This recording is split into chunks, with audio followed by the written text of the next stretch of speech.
এই আমটা যদি হয় নিজের বাগানের, নিজের হাতের গাছের, তাহলে তো এর কথা আর বলে আর শেষ করা যাবে না, এর স্বাদের কথা।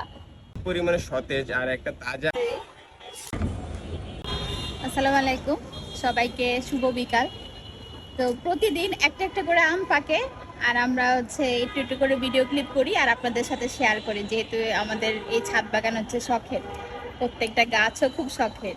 তা আজকে দ্বিতীয়বারের মতো আমি আমার ছাদ বাগানের আম গাছের ভিডিও নিয়ে চলে আসলাম। তো সেদিন তো দেখলেন আমি এবছরের প্রথম হাড়িভাঙ্গা আম সংগ্রহ করছি। তো মাশাল্লাহ এবার দ্বিতীয়বারের মতো আজকেও ছাদে এসে দেখতেছি একটা আম পড়ে আছে। দেখেন মাশাল্লাহ এখানে 3টা আম ছিল, যে এই আমটা পেকে পড়ছে, দেখে আপনাদের মাশাল্লাহ। দেখেন এই আমটার সাইজটা কিন্তু আরো বড়, আর কি সুন্দর কালার হয়েছে। আর এই আমটা খেতে এত মজা, এত মিষ্টি। এই আমটা যদি হয় নিজের বাগানের, নিজের হাতের গাছের, তাহলে তো এর কথা আর বলে আর শেষ করা যাবে না, এর স্বাদের কথা। তো মাশাল্লাহ আজকে এই নিয়ে তৃতীয়বারের মতো আমি হাড়িভাঙ্গা আম সংগ্রহ করতেছি। মাশাআল্লাহ, চিন্তা করা যায়, একদম গাছ কথা দেখেন, কষ পুরো ফেজে আসছে। তো আরেকটা আম আছে, আজকে 2টা আম সংগ্রহ করব, একদম গাছ পাকা হাড়িভাঙ্গা আম। আর এইখানে এই আমটা পেকে পড়ে আছে, এই আমটাও নিব। এটা আমার 4 নাম্বার আম আর কি, 4র্থ সংগ্রহ। আর মাশাআল্লাহ বেগিং করাতে একটা সুবিধা কি, যে পোকামাকড় হাত থেকে তো রক্ষা করা যায়, তো পাকা আমটা নিচে পুরো নষ্ট হয় না। আচ্ছা আমটা দেখেন, মাশাআল্লাহ, একদম মাশাআল্লাহ, গাছ মাশাআল্লাহ। পাকা হলুদ। 2টা আমি দেখাই,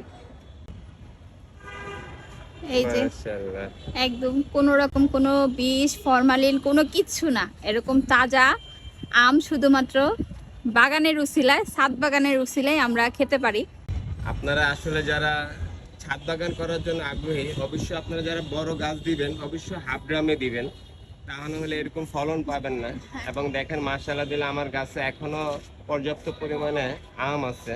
এইখানে দেখেন এখানে জোড়ায় জোড়ায় আম আছে। তো আশা করতেছি 2টা করে আছে, আশা করি এই আমগুলো সবগুলো একসাথে পাকবে, আর একসাথে অনেকগুলো আম সংগ্রহ করে আপনাদের সাথে শেয়ার করব। আমার ওয়াইফ এত কষ্ট করে বাগানটা পরিচর্যা করে পানি দেয়, কিন্তু ভাগে পাই একটা 2টা করে আম ছিঁড়ি আর আমরা নিয়ে নিই। আর মাশাআল্লাহ দিলে একদম কি পরিমাণে সতেজ, আর একটা তাজা আম থেকে যে কি পরিমাণে কষ বের হয় দেখেন আপনারা। আমের সাইজটা কিন্তু মাশাআল্লাহ অনেক ভালো। আর এই গাছটা আশা করি যত বয়স হবে আমরা আরো বড় বড় আম সংগ্রহ করতে পারবো, কারণ এই গাছটা খুব একটা বয়স না।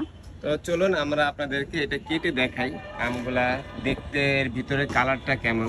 চলুন আমরা কেটে আপনাদেরকে দেখাচ্ছি। একদম গাছ পাকা আম। তো দেখি কেটে কি অবস্থা। মাশাআল্লাহ মাশাআল্লাহ, দেখেন একদম গাছ পাকা সতেজ টাটকা আম। তো এই আমটা সে আমের যে স্মেলে সে চলে আসছে। এই আমটা আমাদের শাহীর খাবার। মজা আছে, মিষ্টি আছে, অনেক মিষ্টি না সেই?